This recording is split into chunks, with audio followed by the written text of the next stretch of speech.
Deborah was awakened in the middle of the night by a phone call. She slowly rolled over and picked up the phone. "Hello?" she said in a groggy voice.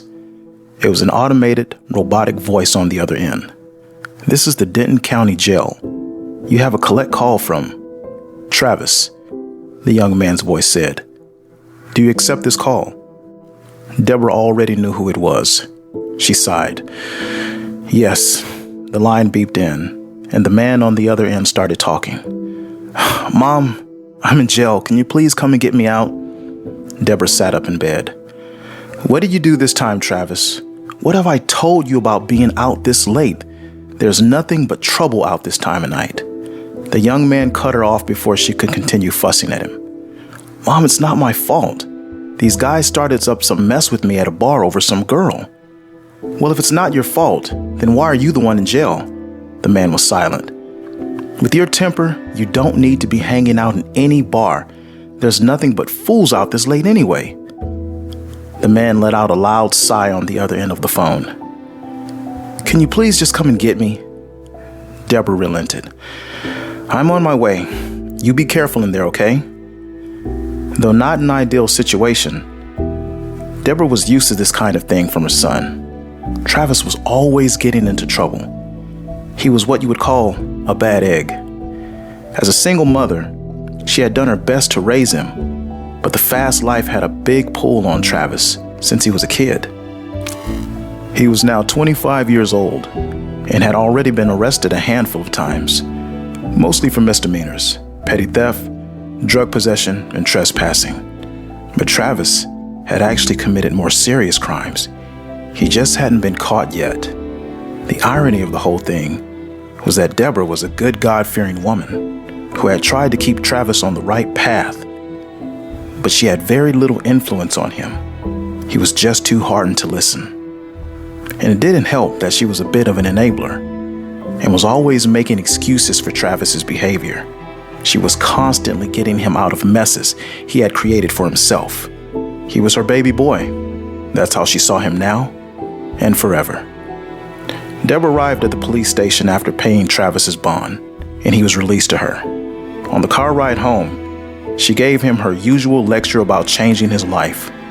But as usual, Travis blamed everyone for his misfortunes. "Travis, you have got to cut this out. I can't afford to keep getting you out of jail like this. Money doesn't grow on the trees, you know." "Mom, I told you it wasn't my fault. They started up with me because I was talking to some girl." "A girl, huh?" his mother said suspiciously. "And just who was this girl, Travis?" Travis smirked and shrugged his shoulders. "I guess she was one of the guy's girlfriends," he said while laughing. "One of their girlfriends? Travis, why are you messing with other men's women?" "Boy, you are too much." "Well, Mom, you shouldn't have made such a handsome son," Travis said, continuing to laugh. His mother began to laugh too. "The next time this happens, I'm just going to leave your butt in jail. Do you hear me?" "Okay, Mom, okay." The next day, a co-worker came up to Deborah's desk for a morning chat. "Good morning, Deborah. Hey, did you hear that Jordan is asleep?" The woman paused once Deborah turned around. "Damn, Deborah, you look exhausted. Long night?" Deborah just shook her head. "Oh, that son of mine." "What did he do now?" the woman asked. "Had to get up in the middle of the night to get him out of jail. Got into it with some guys at a bar over a girl. I just don't know what I'm going to do with that boy." The woman leaned against Deborah's desk and took a sip of her coffee. She then sat her mug down on Deborah's desk. "Deborah, how long have we been working together?" the woman asked. "I don't know, about 15 years, Deborah said. The woman looked Deborah in her eyes. "Do you consider me to be your friend?" "Of course," Deborah replied. "Look, this is just my honest opinion now. You're treating him like a little boy, I think is the problem. You won't let him grow up and stand on his own 2 feet like a man needs to." Deborah just looked down at her desk. She didn't say anything. "He's always getting into trouble, and you're always right there to get him out. He knows you're always going to be there to save his ass. He's 25 years old and doing nothing with his life. except laying up in your house when he's not laid up with some new girl that'll have him, making babies here and there, smoking weed, drinking and eating up all your food. He doesn't even work. Deborah looked like she was becoming upset. He had a job. He had a good job at the grocery store, but yeah, until he got fired for stealing, the woman cut Deborah off. Look, Deborah, you're my friend and a good person. I just hate to see you being taken advantage of. I don't care if he is your son. Pull him off the tit already. Deborah was now upset. Look, I don't want to talk about this with you anymore, okay? I'll deal with my own family issues. My boy may not be perfect, but no one is. He's a good boy. You just don't know him, that's all. The woman, not wanting to upset Deborah even more, returned to her own desk. Deborah knew what the woman was saying was true, but she didn't want to admit it. She didn't want to feel as if she'd failed as a mother, and she loved Travis. When she looked at his face, she only saw the sweet little boy that he had once been, not the actual menace that he was, or as the world saw him. Back at home, Travis sat in the living room watching TV, eating a big bowl of cereal. He laid around all day, taking breaks to talk on the phone and play video games. He would brag on the phone to his friends about his latest quick stint in jail, as if it was a badge of honor, and laugh about his next plans that could undoubtedly land him right back in jail. His closest friend, Jimmy, came over to smoke weed and drink with him. I heard you got locked up last night. What happened, man? Some dude started some drama over some girl. Wanted to talk to me, you know. I told him, look, if you can't keep your girl under control, leave her home or put her on a leash. They laughed. Hey, look, Travis said, becoming serious. Are you in with me on that store thing or what?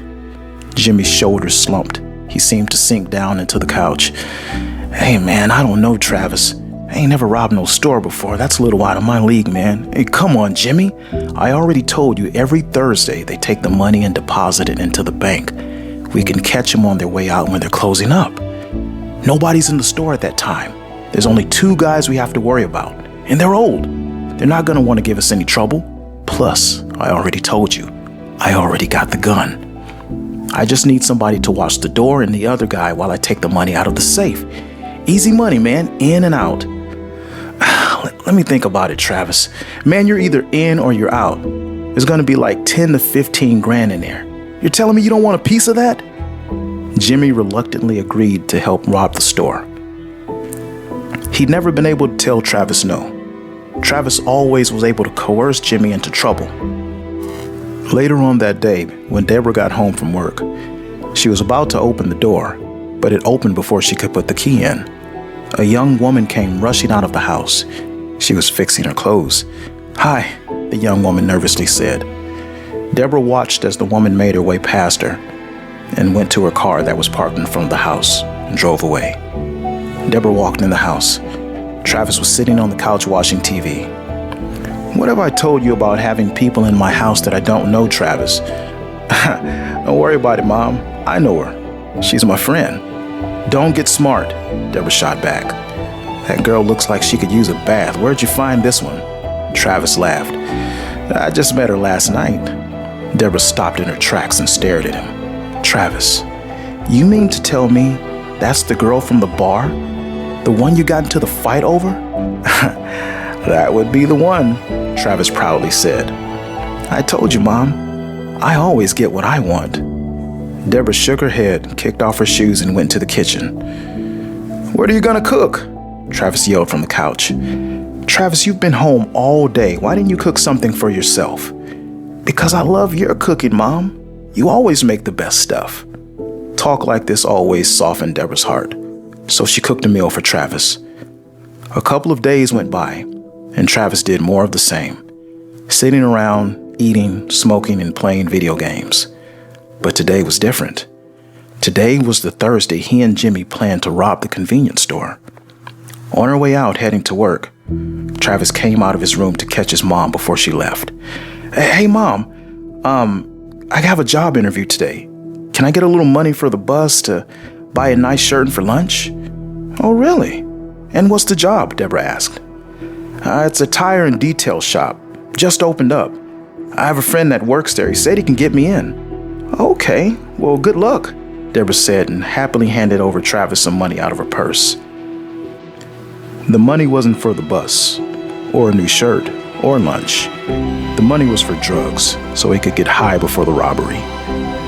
When it was around time for Jimmy and Travis to meet up, he called Jimmy.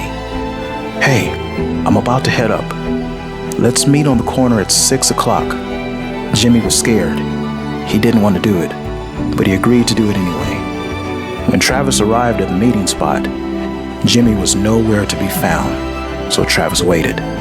He called Jimmy, but Jimmy didn't pick up. He waited another 5 minutes and called Jimmy again, but there was no response.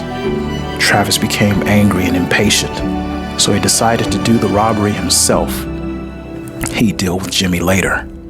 However, Jimmy was there, just not in the spot they were supposed to meet. Jimmy had actually been watching Travis the whole time at a building across the street. He decided not to go through with the robbery. He was too scared, and he had a bad feeling about it. He was willing to risk the relationship with Travis. It wasn't much of a friendship anyway. He had grown tired of Travis's bullying and domineering ways. He ignored all of Travis's calls and just waited patiently and watched across the street. He saw Travis run across the street and into the store as the lights got dim. "Put your hands up!" Travis yelled to the older man behind the register. He looked around, and to his delight, the man was the only person in the store. The other attendant was not there. The man stood behind the register with his hands shaking above his head. The look of pure fear was on his face. Please don't hurt me," the man whimpered. "Shut up, or I swear I'll shoot you in the face," Travis said while pointing the gun at the man's face. "I want the money in the register and the safe now." The clerk stood there for a moment. He didn't move. He was in shock. "Give me the money now!" The clerk composed himself and slowly took the money out of the register and handed it to Travis. "Now the safe," Travis said. "Sir, please, I don't have the key," the clerk nervously said. Travis stepped closer to him and pulled back the hammer on the gun. "Don't lie to me. Open the safe and give me the money, or I swear I'll kill you. Don't play with me." "Sir, please, take my wallet." The clerk fearfully tried to hand it over to Travis, but Travis angrily smacked it out of his hand. "I want the money in the safe now." The terrified clerk put his hands in a praying position and began to beg Travis. "I don't have the key, sir, please." Travis was now angry and unhinged. He'd run out of patience. He pulled the trigger, but the gun did not fire. Travis had never tested the cheap gun that he'd bought off the streets off some guy a few weeks back, and it jammed. The clerk closed his eyes at the sound of the click and opened them to see that he had not been shot. Then, a shot went off. Both the clerk and Travis were startled. Then, another shot. The other attendant had been hiding in the back the whole time, and he had a gun of his own. His worked. Travis looked down and saw the blood on the side of his shirt. He felt a strong burning sensation. Travis dropped the gun and ran from the store holding his side. Jimmy heard the gunshots and then saw Travis running from the store holding his side where he'd been shot. Jimmy couldn't believe what he was seeing, but he was glad he had not gone into that store. He began to hear sirens. He quickly walked away and went back home. Travis cut through the back streets, going as fast as he could, doing his best not to be seen. He didn't live far from the store, but he was losing a lot of blood and starting to feel weak and sleepy. He held the bullet hole tightly. He could feel his shirt becoming wet and blood dripping through his fingers. He breathed heavily, and his vision began to blur. Finally, he made it home and burst through the door and collapsed to the floor. "Mom!" he cried out. When Deborah heard all the commotion, she came running into the living room. Her heart sank when she saw Travis lying on the floor covered in blood. "Oh my God!" she yelled. and knelt down next to him, placing his head on her lap. "Travis, what happened?" she said, looking him over, touching his shirt and looking at the blood on her hands. He looked pale, and his eyes seemed to have trouble focusing. Then they found her. "I got shot, Mom. They shot me." Who shot you, Travis?" But his eyes lost focus again. His breathing became fast and shallow. He exhaled and stared blankly past her. "Travis? Travis!" she yelled. But he was gone. He died right there in her arms.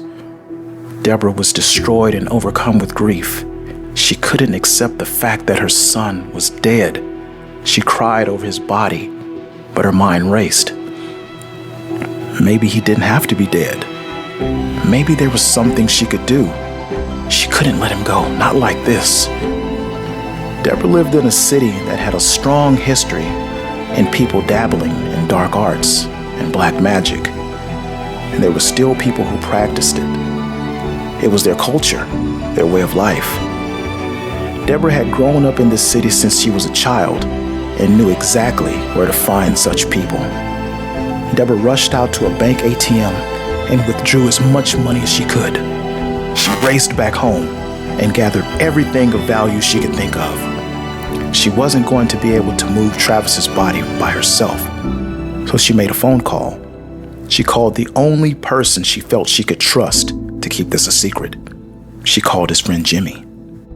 Jimmy agreed to come over, but she had only told him that Travis was hurt and that she needed help moving him. Jimmy didn't tell her about the robbery or that Travis had been shot while trying to rob the store. At the most, he thought Travis would just be injured. He could go over there, help out, and all would be forgiven.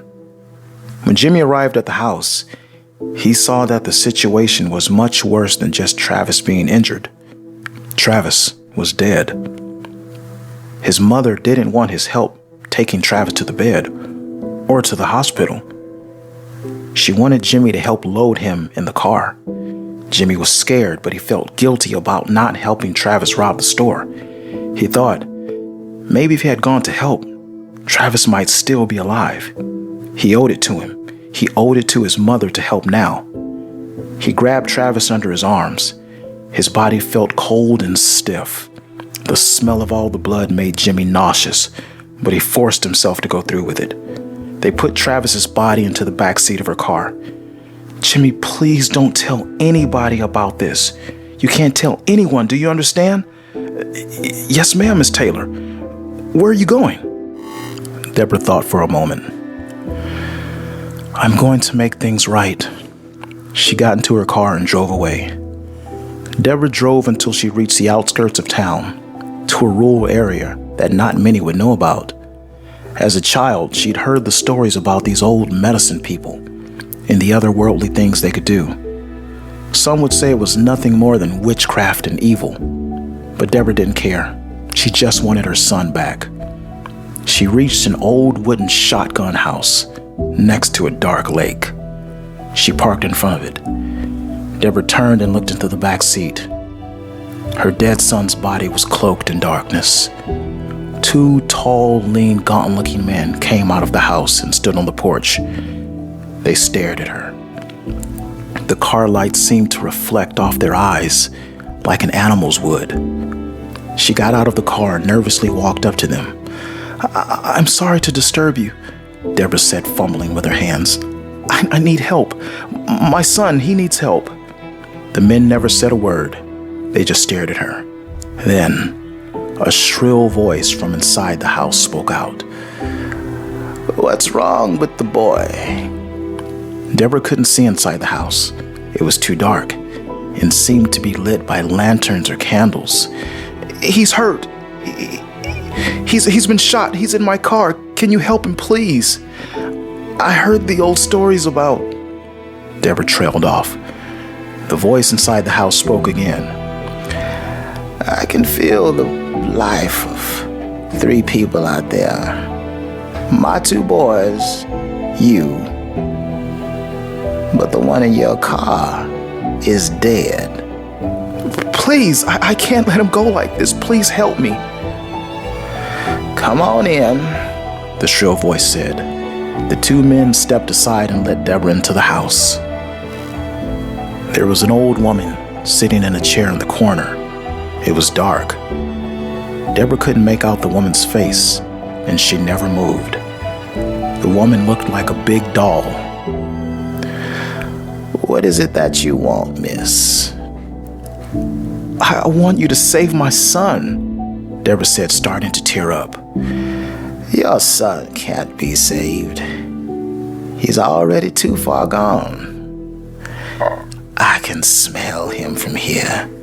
He's already starting to rot inside. Take your boy and bury him." "No, please.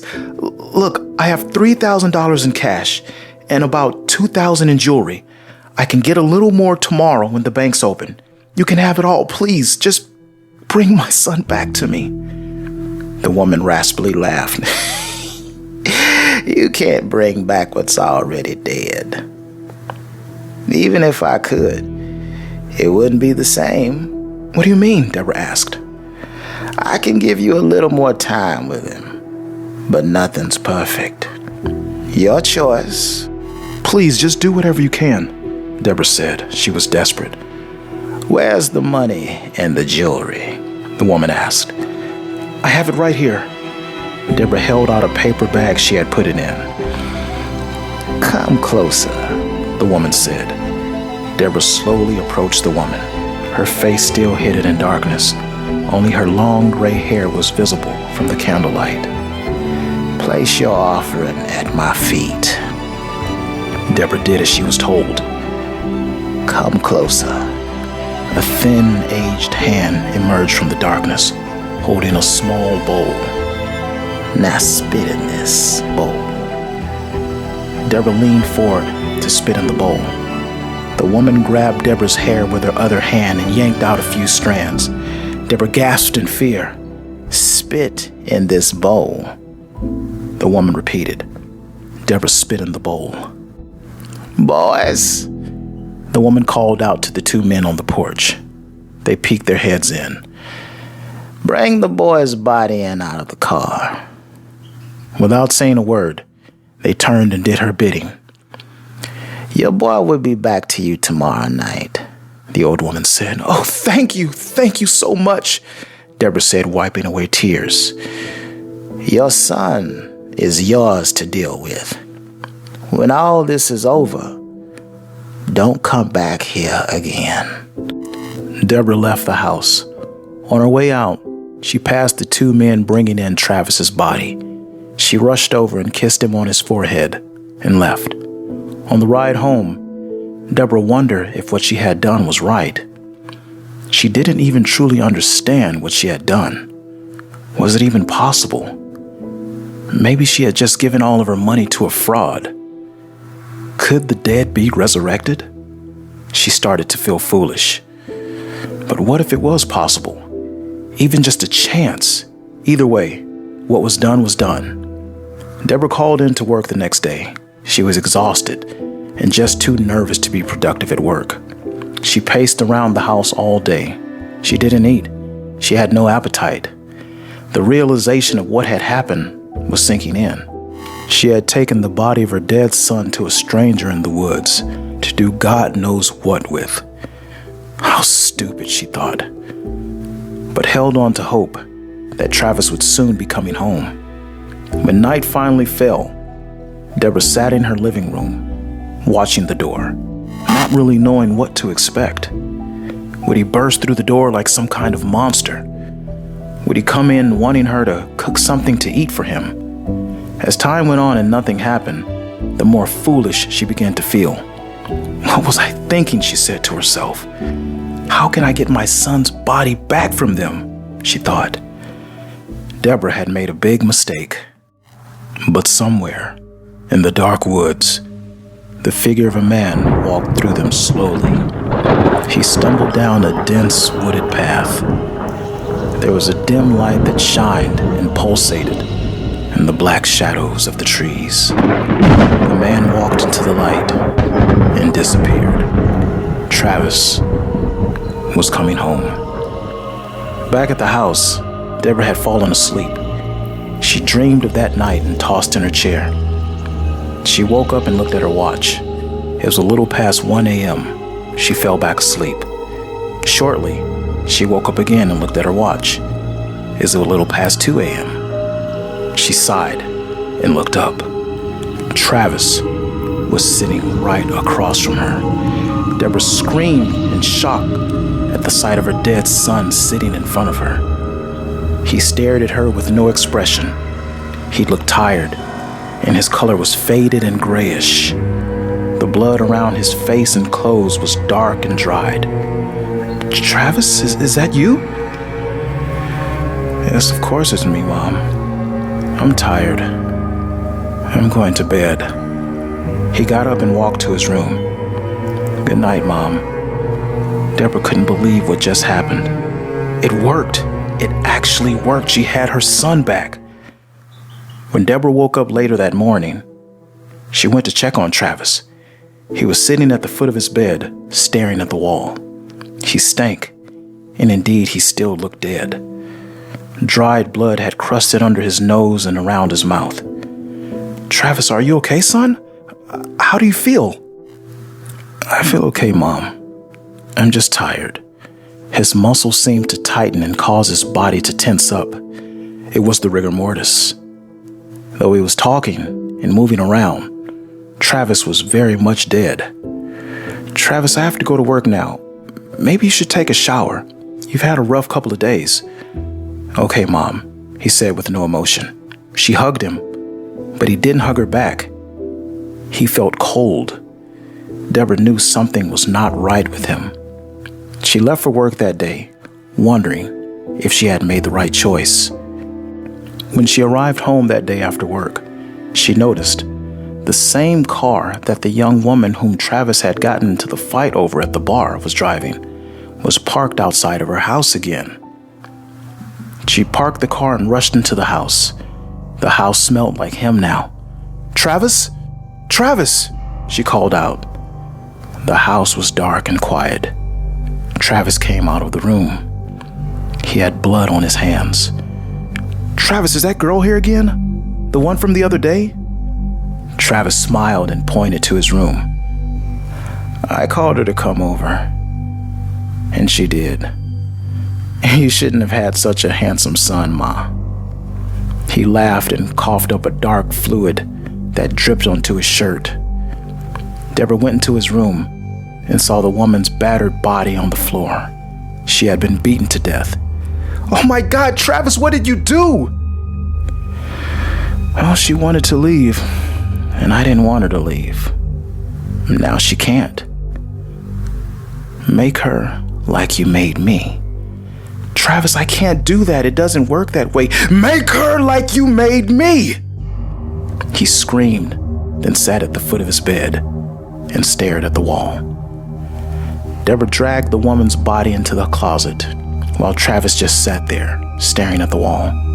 She then drove the woman's car to a nearby park and left it in the parking lot.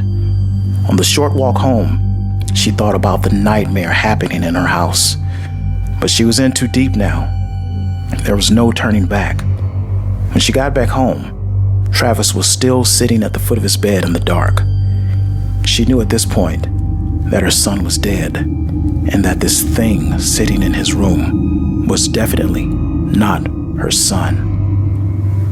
Deborah called into work the next day to keep an eye on Travis. Around noon, there was a knock at the door. She looked into Travis's room. He was still in there. She carefully opened the door, but didn't see anyone. Then she looked down. There was a little girl standing there. It was Travis's 3-year-old daughter. Deborah looked up and saw the child's mother in the car in the street. "If Travis isn't going to pay child support, at least he can watch his own daughter sometimes," the woman yelled from the car and drove away. "Tiffany, wait! We can't do this now! Tiffany!" But the young woman drove away and didn't come back. "Daddy!" the little girl said and ran into the house. Fear came over Deborah as she tried to grab the little girl, but she managed to slip past her and made her way into the house. Deborah turned around and saw Travis holding the little girl. "Daddy, you smell funny. You look funny too. Are you sick?" the little girl asked. "No, Daddy's not sick, baby. Daddy's fine. I'm just a little tired, that's all." "Travis, let me have her," Deborah said, reaching out for the child. But the girl shrugged away and clung to Travis. "I want my daddy." Then Travis looked at his mother. "Yeah, Mom, she wants her daddy." "Grammy, can you make me a sandwich? I'm hungry," the little girl asked. "Sure, I'll make you one." "Travis, are you sure you don't want me to take her?" She was afraid Travis might hurt her. "It's okay, Mom, I got her." "Hey, can you make me a sandwich too? I'm a little hungry myself." "Okay," Deborah said and went to the kitchen. "Daddy, why do you smell so funny?" the little girl asked again as they went to sit down. Deborah prepared the sandwiches and thought maybe the interaction with his daughter was a good thing. Maybe he could bring Travis back even more. She walked into the living room. "Here you go." Deborah dropped the plate on the floor. Her lips trembled. She brought her hands to her mouth. "I'm not hungry anymore," Travis said. The little girl lay across his lap. Her throat had been bitten out. His mouth was covered in blood. He stood up, and the little girl's limp body tumbled to the floor. He went into his room and sat at the foot of his bed. Deborah had to do something. Things had gotten out of control. Travis had killed 2 people. She took the little girl's body and placed it in the closet with the woman. Travis sat at the foot of his bed, staring at the wall. Once again, Deborah called Jimmy to come and help, but she didn't tell him the extent of the problem. When Jimmy arrived, the first thing he noticed was the smell. What's going on, Miss Taylor? What happened to Travis?" "Jimmy, I need your help." She sounded desperate. "What's that smell?" Jimmy asked. "Jimmy, you have to help me, please. Travis is back. He killed 2 people. I need your help getting rid of the bodies." "What? Miss Taylor, what are you talking about? Travis is dead. I saw him. We put him in your car." "He's not dead, Jimmy. I brought him back. Jimmy, he killed his own daughter. Look at the couch." Jimmy looked and saw the fresh blood stain on the couch. "Hey, I'm sorry, Miss Taylor, but I have to go," Jimmy said and slowly backed to the door. "Jimmy, please. I need your help. I don't know what to do." Deborah was almost beside herself. "I'm sorry, Miss Taylor." Jimmy turned to leave. "Jimmy!" Travis called out from his room. He slowly walked out of the dark hallway, staring right at Jimmy. "Travis? Is that you?" Jimmy couldn't believe his eyes. "You're alive?"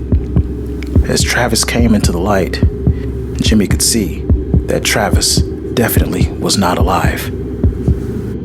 Jimmy was in shock. "Where were you?" Travis said, but Jimmy was too in shock to speak. "Where were you?" he asked again. I'm sorry, I can't do this." Jimmy was terrified and he ran from the house. "Where were you?" He heard Travis screaming from the house. When Jimmy made it home, he called the police and told them everything. He also told them how Deborah had said that Travis had killed 2 people. He couldn't keep this to himself. After hanging up with the police, he called Deborah and told her the police were on their way to her house. He told her how he felt that what was going on over there was unnatural and evil and that it needed to stop. Deborah panicked. She knew this was all going to end badly, but she didn't expect it to end like this, and so quickly. It was evil, and she knew it. Travis had killed 2 people, one being his own daughter. He was evil, but he was her son, and she still loved him. She knew that it had to end. She got Travis into the car and drove away. She had no idea where they were going. Who would take them in? A woman with a walking corpse. Deborah planned to go to a hotel until she could figure out her next move. When the police arrived at Deborah's house, the door was unlocked, so they went in. They saw the blood stain on the couch, and the house smelled of death.